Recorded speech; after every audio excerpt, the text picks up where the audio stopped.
ಶ್ರೀರಾಮರ ಜಾತಕದಲ್ಲಿ ನಾವು ಕಾಣುವ ಯೋಗಗಳು ಯಾವ್ಯಾವುದು? ಸಾಕಷ್ಟು ಯೋಗಗಳಿದ್ದಾವೆ. ಕೆಲವನ್ನು ನಾನಿಲ್ಲಿ ಪಟ್ಟಿ ಮಾಡಿದ್ದೇನೆ.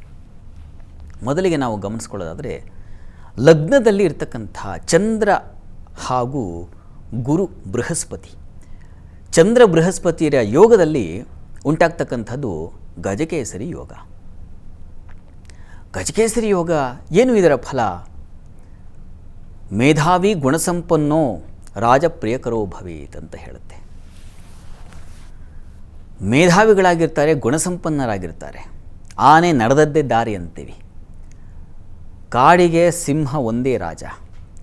ಹೀಗಾಗಿ ರಾಜನ ಗುಣವು ಮತ್ತು ತಾನು ನಡೆದರೆ ಒಂದು ಹೊಸ ಮಾರ್ಗವೇ ನಿರ್ಮಾಣವಾಗ್ತಕ್ಕಂಥ ಶಕ್ತಿ, ಇವೆರಡನ್ನು ತಿಳಿಸ್ತಕ್ಕಂಥದ್ದು ಈ ಗಜಕೇಸರಿ ಯೋಗ. ವಸ್ತುತಃ ಒಂದಕ್ಕೊಂದು ವೈರಿಗಳು, ಒಂದಕ್ಕೊಂದು ಬಲಿಷ್ಠ ಶಕ್ತಿಯನ್ನು ಹೊಂದಿರತಕ್ಕಂಥ ಪ್ರಾಣಿಗಳು.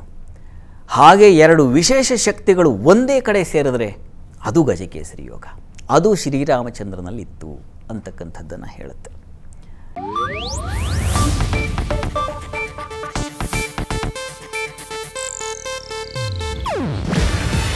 ಇದು ಏಷ್ಯಾನೆಟ್ ನ್ಯೂಸ್ ನೆಟ್ವರ್ಕ್ ಪ್ರಸ್ತುತಿ.